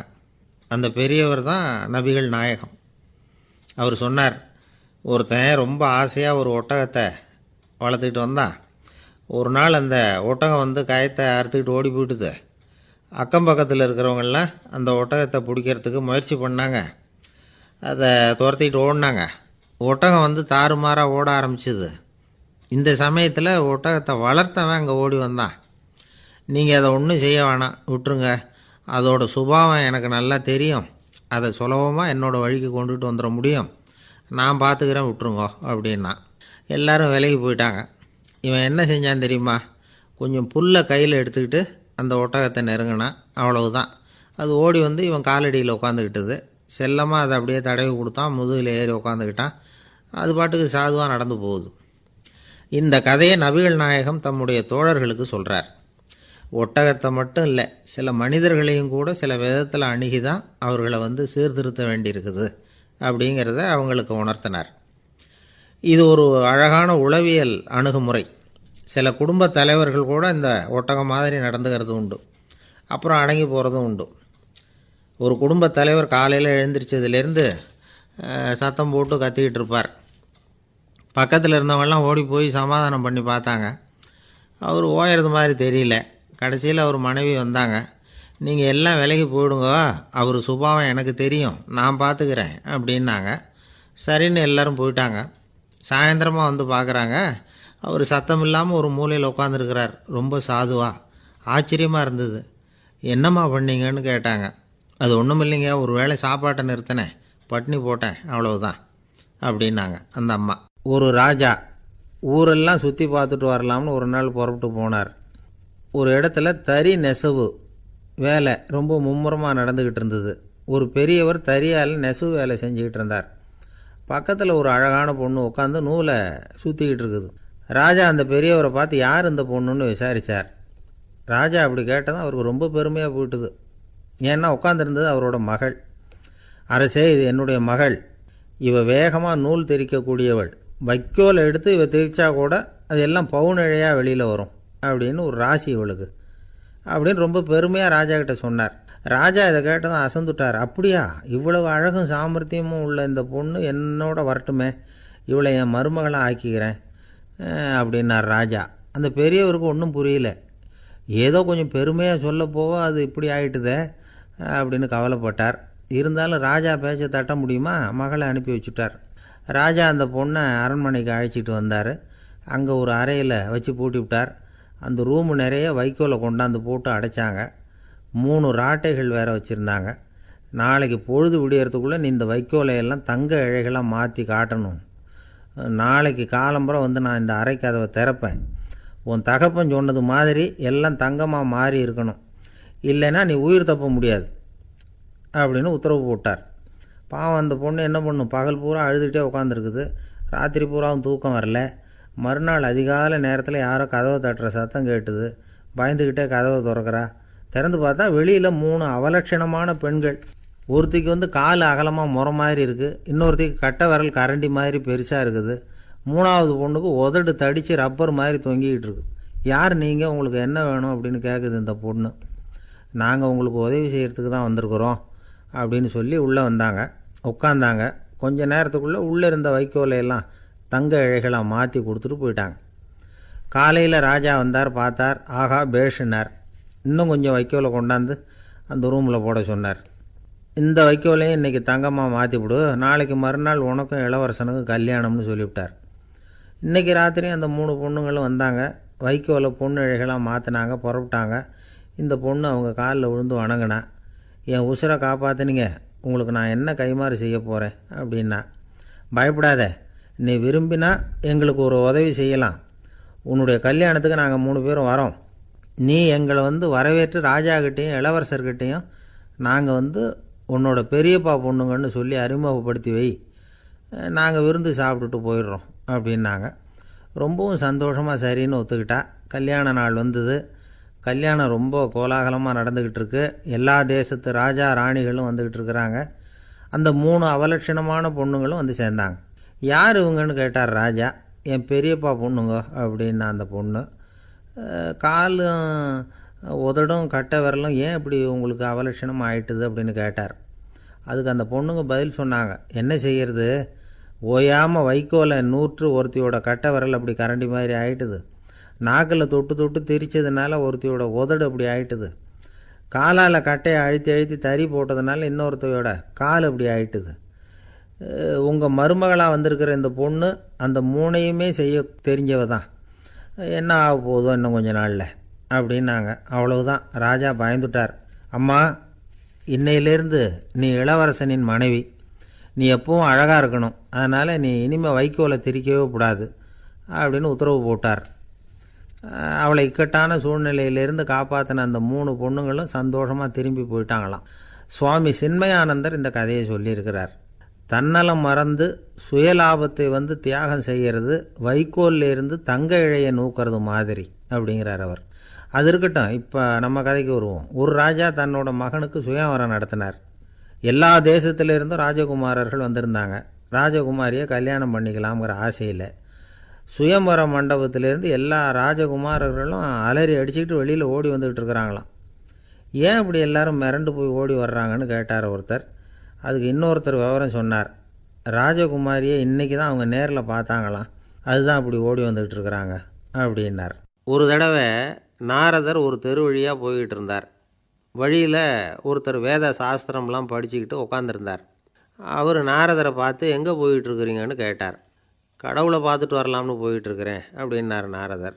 அப்படின்னா அவர்கிட்ட எனக்கு எப்போ முக்தி கிடைக்கும்னு கேட்டுட்டு வாங்களேன் அப்படின்னார் இவர். சரி, கேட்டு வரேன் அப்படின்னு சொல்லிவிட்டு நாரதர் நடந்தார். கொஞ்சம் தூரத்தில் ஒரு மரத்தடியில் ஒரு தொழிலாளி செருப்பு தைச்சிக்கிட்டு உட்காந்துருந்தார். அந்த ஆளும் அதே மாதிரி கேட்டுக்கிட்டார். எனக்கு எப்போ முக்தி கிடைக்கும்னு கடவுள்கிட்ட கேட்டுக்கிட்டு வாங்களேன்னார். அவர்கிட்டையும் சரின்னு சொல்லிவிட்டு நாரதர் நேராக வைகுண்டத்துக்கு சேர்ந்தார். கடவுளை பார்த்தார். இவங்க 2 பேரும் சொல்லி அனுப்பின விஷயத்தை பற்றி கேட்டார். அதுக்கு கடவுள் சொன்னார், அந்த செருப்பு தைக்கிற தொழிலாளி உடல் நீத்ததும் உடனே என்னை அடைவான். ஆனால் அந்த சாஸ்திரம் படித்த ஆள் இப்போதைக்கு என்கிட்ட சேர மாட்டான். அவன் இன்னமும் பல பிறவிகள் எடுத்து அங்கேயே இருக்க வேண்டியிருக்குது. எப்போ இங்கே சேருவான்னு எனக்கே தெரியாது அப்படின்னார். நாரதருக்கு இதோட ரகசியம் என்னங்கிறது புரியல. எனக்கு ஒன்றும் புரியலையேன்னாரான் கடவுள்கிட்ட. சீக்கிரம் புரிஞ்சுக்குவேன், நீ திரும்பி போகிறப்போ நான் இங்கே வைகுண்டத்தில் என்ன செஞ்சுக்கிட்டு இருக்கேன்னு கேட்டால், ஒரு ஊசியின் துவாரத்தில் ஒரு யானையை கோத்துக்கிட்டு இருக்கிறேன்னு அவங்கக்கிட்ட சொல்லு அப்படின்னார் கடவுள் சிரிச்சுக்கிட்டே. நாரதர் பூமிக்கு திரும்பினார். கடவுளை பார்த்தீங்களா, எப்படி இருக்கார் அப்படின்னு விசாரித்தார். வேத சாஸ்திரம் படித்தவர். ஓ பகவானா, அவர் யானையை ஊசியின் காதில் நுழைச்சிக்கிட்டு இருக்கிறார் பார்த்தேன்னார் நாரதர். ஊசி காதில் யானையா, அது எப்படி முடியும்? நீங்கள் சொல்கிறத நான் நம்ப மாட்டேன்னு விட்டார் அவர். சரி, இந்த ஆளுக்கு இறைவன் பேரில் நம்பிக்கை இல்லை அப்படிங்கிறத நாரதர் புரிஞ்சுக்கிட்டார். அடுத்தபடியாக அந்த தொழிலாளி இருந்த இடத்துக்கு போனார். இறைவனை பார்த்தீங்களான்னு கேட்டார் அவர். பார்த்தேன், ஒரு ஊசி துவாரத்தில் யானையை கோத்துக்கிட்டு இருந்தார் அப்படின்னு சொல்லிவிட்டு நாரதர் அந்த ஆள் முகத்தை கவனித்தார். அந்த தொழிலாளி இதை கேட்டுட்டு கொஞ்சம் கூட ஆச்சரியப்படலை. அவரால் முடியாத காரியம் கூட உண்டானார். என்ன இப்படி சொல்கிற, ஊசியின் துவாரத்தில் யானையை கோக்க முடியும்னு நீ நம்புறியா அப்படின்னு கேட்டார் நாரதர். நிச்சயமாக நம்புகிறேன்னார் அவர். அது எப்படி அப்படின்னு கேட்டார் இவர். இதோ பாருங்கள், நான் இந்த ஆலமரத்தடியில் தான் தினமும் உட்காந்துருக்கிறேன். தினமும் இந்த மரத்திலிருந்து எவ்வளவோ பழம் கீழே விழுது. இந்த பழத்தில் இருக்கிற ஒவ்வொரு விதையிலேயும் உள்ள ஒரு ஆலமரம் இருக்குது. ஒரு சின்ன விதைக்குள்ளே ஒரு பெரிய ஆலமரம் இருக்க முடியுங்கிறப்போ ஊசி துவாரத்தில் கடவுள் யானையை நுழைய வச்சாருங்கிறத ஒத்துக்கிறதுல என்ன கஷ்டம் இருக்குது அப்படின்னு ரொம்ப சர்வசாதாரணமாக பதில் சொன்னாராம் அந்த தொழிலாளி. நாரதர் யோசனை பண்ணார். இந்த தொழிலாளி வேத சாஸ்திரங்களையெல்லாம் படிக்கலைன்னா கூட அறிவுபூர்வமாக சிந்தித்து இறைவனை நம்புகிறான். அதனால தான் கடவுள் இந்த ஆளுக்கு சீக்கிரம் முக்தி கிடைக்கும்னு சொன்னார் அப்படிங்கிறத புரிஞ்சுக்கிட்டாராம். இந்த கதையில் வர்ற கடவுள், நாரதர், வைகுண்டம் இதெல்லாம் ஒரு பக்கம் இருக்கட்டும், ஒரு சின்ன விதைக்குள்ளே ஒரு பெரிய ஆலமரம் தூங்கிக்கிட்டு இருக்கு அப்படிங்கிற உண்மை, அந்தரத்தில் 1000 கிரகங்கள் சுற்றிக்கிட்டு இருக்குங்கிற உண்மை, இதெல்லாம் நாம் பார்த்துக்கிட்டு தானே இருக்கிறோம். இந்த உண்மைகள் அதிசயமாக நமக்கு தெரியறதுனால அதை நம்பாமல் இருந்துட முடியாது. இயற்கையை பரிபூர்ணமாக நம்புங்கள், அந்த நம்பிக்கையே நம்ம வாழ்க்கைக்கு ஆதாரம் அப்படிங்கிறத விளக்கறதுக்காக தான் இந்த கதை. இந்த காலத்தில் நம்ம பிள்ளைங்களுக்கெல்லாம் இது மாதிரி நம்பிக்கை அதிகமாகவே இருக்குது. ஒரு நாள் ஒரு சின்ன பையன்கிட்ட கேட்டேன், ஏன்பா கடவுள் ஒரு பானைக்குள்ளே ஒரு யானையை நுழைய வச்சுட்டாருன்னு சொன்னால் அதை நீ நம்புவியா அப்படின்னு கேட்டோம். நம்புவேன் சார், அது ஒன்றும் பெரிய அதிசயம் இல்லைன்னா. எப்படிறான்னு கேட்டோம். எப்படின்னா அந்த பானை அந்த யானையை விட பெருசாக இருந்திருக்கும், அவ்வளவுதான் அப்படின்னு சொல்கிறான். ஒரு ஊரில் ஒரு ராஜா இருந்தார். அவர் அடிக்கடி காட்டுக்கு வேட்டையாட போவார். சில நண்பர்களையும் கூட அழைச்சிக்கிட்டு போவார். காட்டுக்கு போனதும் ஆளுக்கு ஒரு பக்கமாக போய் வேட்டையாடுவாங்க. சாயந்தரமாக திரும்பி வருவாங்க. மறுநாள் அரண்மனையில் உட்காந்து ஒவ்வொருத்தரும் அவங்க அனுபவங்களையெல்லாம் சொல்லிக்குவாங்க. அவங்க வீரத்துக்கு தகுந்த மாதிரி பரிசை அந்த ராஜா கொடுப்பார். இது மாதிரி ஒரு தடவை எல்லோரும் வேட்டைக்கு போயிட்டு திரும்பி வந்ததும் உட்காந்து பேச ஆரம்பிச்சிருக்கிறாங்க. ஒருத்தன் சொன்னான் தன்னுடைய வீரதீர செயலை பற்றி அளக்க ஆரம்பிச்சிட்டான். ஏன்னா அது அதுக்கு பரிசு கிடைக்க போகுதில்ல, அதனால். அவன் என்ன சொன்னான் தெரியுமா? அரசே, நேற்றுக்கு காட்டில் என்னாச்சு தெரியுமா? எனக்கு நேராக ஒரு சிங்கம் வாயை திறந்துக்கிட்டு வந்துட்டுது. நான் பயப்படவே இல்லை. உடனே ஒரு கல்லை எடுத்து குறி பார்த்து வீசினேன். சிங்கத்து வாய்க்குள்ளே போய் அந்த கல் மாட்டிக்கிட்டுது. அவ்வளவுதான். அந்த சிங்கம் என்னை பார்த்துட்டு பயந்துட்டு ஒரே ஓட்டமாக திரும்பி ஓடி போயிட்டுது அப்படின்னா. ஆஹா பலே அப்படின்னு எல்லோரும் கை தட்டினாங்க. ரெண்டாவது ஆள் ஒருத்தன் எழுந்திரிச்சான். அவன் சொல்ல ஆரம்பித்தான், அரசே, நான் போன வழியில் 2 பெரிய மலைப்பாம்பு கிடந்தது. என்னை முழுங்கிறதுக்கு வந்தது. நான் என்ன பண்ணேன் தெரியுமா? அந்த 2 பாம்போட வாலையும் ஒன்றா சேர்த்து முடிச்சு போட்டுட்டேன். அவ்வளவுதான். அது அங்கே இழுக்க இது இங்கே இழுக்க முடிச்சு நல்லா இறுகி போட்டுது அப்படின்றான். ஆஹா அற்புதம்னு சொல்லி எல்லாரும் கை தட்டினாங்களாம். அடுத்தபடியாக 3வது ஆள் ஒருத்தன் வந்தான். அவன் சொல்ல ஆரம்பித்தான், மன்னா, நான் போன பாதையில் குறுக்க ஒரு ஆறு. அதில் இறங்கி குளித்தேன். யாரோ காலை பிடிச்சி இழுக்கிறது மாதிரி இருந்தது. திரும்பி பார்த்தா ஒரு பெரிய முதலை. நான் உடனே அப்படியே ஒரு துள்ளல் துள்ளி அது முதுகில் போய் உக்காந்துக்கிட்டேன். அதை அப்படியே கரைக்கு நீந்த வச்சேன். கரைக்கு வந்து சேர்ந்ததும் அப்படியே ஒரே துள்ளி குதித்து கரைக்கு வந்துட்டேன் அப்படின்றான். அவன் தன்னுடைய வீரத்தை அப்படி சொல்லியிருக்கான். அடடா எப்பேற்பட்ட வீரம் அப்படின்னு எல்லாரும் கை தட்டினாங்களாம். 4வது ஆள் எழுந்திரிச்சான். மன்னா, நான் போன இடத்துல ஒரு கரடி வந்து என்னை துரத்த ஆரம்பிச்சுட்டுது. நான் ஒரு மலை உச்சிக்கு வந்துட்டேன். அதுக்கப்புறம் ஒரு அடி எடுத்து வச்சாலும் அதில் பாதாளத்தில் விழ வேண்டியது தான். அந்த நேரம் பார்த்து ஒரு பெரிய ராட்சச கழுகு அந்த பக்கமாக பறந்து வந்தது. நான் உடனே அப்படியே உயர எழும்பி அந்த கழுகோட காலை பிடிச்சிக்கிட்டேன். அப்படியே தொங்கிக்கிட்டே வந்தேன். ஒரு நல்ல இடம் வந்ததும் தொப்புன்னு கீழே குதித்து நடந்து வந்துட்டேன்னா. இதுக்கும் எல்லோரும் கை தட்டுறாங்க. கடைசியாக ஒரு ஆள் எழுந்திரிச்சான். அரசே, நான் வந்து போன வழியில் ஒரு பெரிய யானை குறுக்க வந்தது. பயங்கரமாக சத்தம் போட்டுக்கிட்டே வந்தது. நான் பயந்து ஓடலை. உடனே என்ன பண்ணேன் தெரியுமா? அந்த யானையோட வாலை பிடிச்சி தூக்கினேன். தலைக்கு மேலே தூக்கி கரன்னு சுற்றினேன். வேகமாக சுற்றி வீசி எறிஞ்சேன். அவ்வளவுதான். அதே ஸ்பீடில் அந்த யானை மேலே போக ஆரம்பிச்சுட்டுது. இன்னும் கூட அது போய்கிட்டே தான் இருக்குது, கீழே விழவே இல்லைன்னா. இதை கேட்டதும் ராஜாவுக்கு கோபம் வந்துட்டுது. என்ன முட்டாள்னு நினச்சிக்கிட்டு பேசுகிறியா? யானையை வந்து நீ வாலை பிடிச்சி தூக்குன, அதை நான் நம்பணுமா அப்படின்னார். உடனே இவன் பணிவாக பதில் சொன்னான். அரசே, ஒரு சிங்கத்து வாயில் கல் மாட்டிக்கிட்டதை நம்புறீங்க. மலைப்பாம்பு வாலை பிடிச்சி முடிச்சு போட்டதை நம்புறீங்க. முதல்ல முதுகில் சவாரி பண்ணதையும் நம்புறீங்க. கழுகு காலை பிடிச்சிக்கிட்டு பறக்கிறதையும் நம்புறீங்க. அப்படி நம்புறப்போ நான் சொன்னதை மட்டும் நம்பக்கூடாதா அப்படின்னு கேட்டானான். பொய் சொன்னவங்கெல்லாம் தலையை தொங்க போட்டுக்கிட்டாங்களாம். ராஜா அவங்கள பார்த்து சொன்னாராம், நீங்கள் எல்லாரும் என்னை முட்டாளாக்கியிருக்கிறீங்க. கடைசியாக பேசின இவன் தான் எனக்கு உண்மை எது பொய் எதுங்கிறத புரிய வச்சிருக்கிறான். இவன் தான் உண்மையான தைரியசாலி அப்படின்னு சொல்லி அவனுக்கே பரிசெல்லாம் கொடுத்து பாராட்டினாராம். இப்படி ஒரு கதை. உண்மையை நிலைநாட்டுகிறவன் தான் உண்மையான வீரன் அப்படிங்கிறத இதிலிருந்து நாம் புரிஞ்சுக்கணும். இந்த காலத்துல எல்லாம் பொய் சொன்னால் தான் பிழைக்க முடியுங்கிறது ஒரு சில பேரோட நம்பிக்கை. ஒரு அப்பாவுக்கு தன் மகனுக்கு பொய் சொல்ல தெரியலையேங்கிற கவலை. பொய் சொன்னால் தான் இந்த உலகத்தில் பிழைக்கலாம், ஆனால் இவனுக்கு அது தெரியலையே, அதனால் இவனை அழைச்சிட்டு போய் நடுக்கடலில் விட்டுட்டு வந்துடுவோம் அப்படின்னு அழைச்சிட்டு புறப்பட்டான். கடற்கரைக்கு போனான். மகனுக்கு சந்தேகம், எங்கேப்பா என்னை அழைச்சிட்டு போகிறேன்னு கேட்டிருக்கான். கடலில் மீன் பிடிக்க கற்றுக் கொடுக்க போகிறேன் உனக்கு அப்படின்னானா. நான் ஏற்கனவே மீன் பிடிச்சிட்டேனேன்னானா இவன் மகன். எங்கே அதுன்னு கேட்டிருக்கான். அப்பங்காரன். சுட்டு சாப்பிட்டுட்டேன்ருக்கான் புள்ள. அப்பங்காரன் பார்த்தான், சரி நம்ம புள்ள பொழைச்சிக்கோ அப்படின்னு சொல்லி திருப்பி அழைச்சிட்டு வந்துட்டானான். ஒரு ஆள் அசையாமல் கிடக்கிறார். அவர் இருக்காரா போயிட்டாராங்கிறத எப்படி முடிவு பண்ணுறோம்?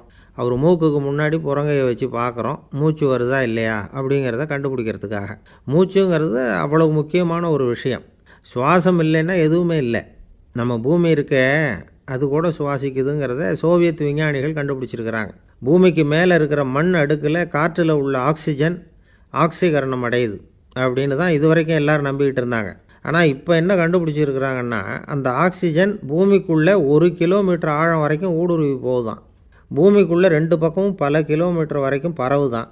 பூமிக்குள்ளே இருக்கிற நீர்நிலை அடுக்குகள் தான் நுரையீரல் செய்கிற வேலையை செய்யுதான். நம்ம உடம்புல நுரையீரல் இல்லைன்னா ஒன்றும் நடக்காது. ஒரு மரத்தை தலைகீழாக தொங்க போட்டால் எப்படி இருக்கும்? அப்படி யோசிச்சு பாருங்கள். அப்படி தான் இதுவும், நுரையீரலும் அப்படி தான் இருக்கும். வலது பக்கம் ஒன்று, இடது பக்கம் ஒன்று. வலது பக்கம் நுரையீரல் கொஞ்சம் பெருசாக இருக்கும். நுட்பமான நரம்பு குழாய்கள் அதில் இருக்கும்.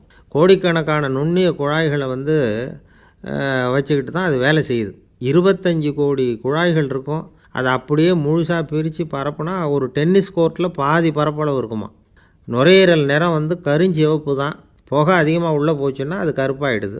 காற்றுல உள்ள பிராணவாயுவை இது இழுத்து எடுத்துக்கிட்டு ரத்தத்தை சுத்தப்படுத்துகிற முக்கியமான வேலையை இது செய்யுது. அசுத்த காற்றை வெளியில் அனுப்பி வச்சுருது. ஒருத்தர் வேகமாக ஓடி வரார், அவருக்கு மூச்சு இறைக்கும். பயங்கரமாக எதையாவது பார்த்து விடுறார், உடனே மூர்ச்சை ஆகிடுவார். இது மாதிரி சமயங்களில் வேறு எந்த தூண்டுதலும் இல்லாமல் நுரையீரல் தானாகவே இயங்கும். இப்படி ஒரு அவசியம் ஏற்படுறப்போ இயக்கத்தை தூண்டி விடுற முக்கியமான இணைப்பு மூளைக்கு கீழே முதுகு எலும்புக்கு மேற்பகுதியில் இருக்குது. அது உடனே சுவாசத்துக்கு அவசர உதவியை கொடுக்குது. இப்போ ஒருத்தர் பேசாமல் உட்காந்துருக்கார். இந்த சமயத்தில் அவருக்கு 1 பங்கு காற்று தேவைப்படுதுன்னு வச்சுக்கோங்க. அவர் எழுந்திரிச்சு நடக்கும் பொழுது 1.5 மடங்கு தேவைப்படும். ஓடினார்னா 3 மடங்கு தேவைப்படும். படுத்துருக்கிறப்ப அரை மடங்கு தான் தேவைப்படும். இதுக்கு நிமிஷத்துக்கு 16 தடவை மூச்சு விட்டாகணும். இப்படி சாதாரணமாக உள்ளே இழுக்கிற காற்று கொஞ்சம்தான் இருந்தாலும் இது மாதிரி 8 மடங்கு காற்றை வந்து உள்ளே இழுத்து வச்சுக்கிற சாமர்த்தியம் நுரையீரலுக்கு இருக்குதான். தண்ணி, நுண்கிருமிகள், ரசாயன பொருள் இப்படி எது உள்ளே போனாலும் நுரையீரல் சமாளிச்சுக்கும். 30 வருஷமாக விடாத புகை பிடிக்கிறவர் தொடர்ந்து உள்ளே அனுப்பி வைக்கிற புகையை கூட சமாளிக்குதுன்னா பார்த்துங்களேன். உள்ளே போகிற புகை நுட்பமான சுவாச முடிச்சுகளை அழிச்சு விடுது. கறி புகை அது மேலே படிஞ்சு உபயோகம் இல்லாமல் பண்ணிவிடுது. ஆனாலும் தேவைக்கு அதிகமாக 8 மடங்கு கூடுதலாக சுவாச முடிச்சுகள் நம்ம உடம்புக்குள்ளே இருக்கிறதுனால சமாளிக்க முடியுது. சமாளிக்க முடியலன்னா சில சமயம் மூச்சு திணறும். அதை ஒரு எச்சரிக்கையாக எடுத்துக்கிட்டு புகை பிடிக்கிற பழக்கத்தை விட்டுடணும். அதுதான் நல்லது. ஆனால் அப்படி யார் விடுறது? இணை பிரியாத 2 நண்பர்கள் இருந்தாங்களாம். 2 பேரும் விடாமல் சிகரெட்டு குடிக்கிறவங்க. அதில் ஒருத்தன் செத்து போட்டான். இன்னொருத்தன் அதுக்கப்புறம் 2 சிகரெட்டாக குடிக்க ஆரம்பித்தானான். ஏன் இப்படி பண்ணுறேன்னு கேட்டிருக்காங்க. நான் ஒரு சிகரெட்டு தான் குடிக்கிறேன், செத்து போன என்னுடைய ஃப்ரெண்டு இருக்கானே செத்து போனவன், அவனுக்காக இன்னொரு சிகரெட்டு குடிக்கிறேன் அப்படின்னு நானான். இது ரொம்ப ஆபத்து, விட்டுடு அப்படின்னு சொல்லியிருக்காங்க. சரின்னு ஒத்துக்கிட்டான். ஆனால் அதுக்கப்புறமும் ஒரு சிகரெட் வீதமாக குடிச்சிக்கிட்டே இருந்தான். சிகரெட்டு பழக்கத்தை நீ இன்னும் விடலையான்னு கேட்டாங்களாம். அந்த பழக்கத்தை நான் எப்போவோ விட்டுட்டேன், இப்போ நான் குடிக்கிறது என் ஃப்ரெண்டுக்காக அப்படின்னு நானான். இவங்கெல்லாம் எப்படி திருந்துறது?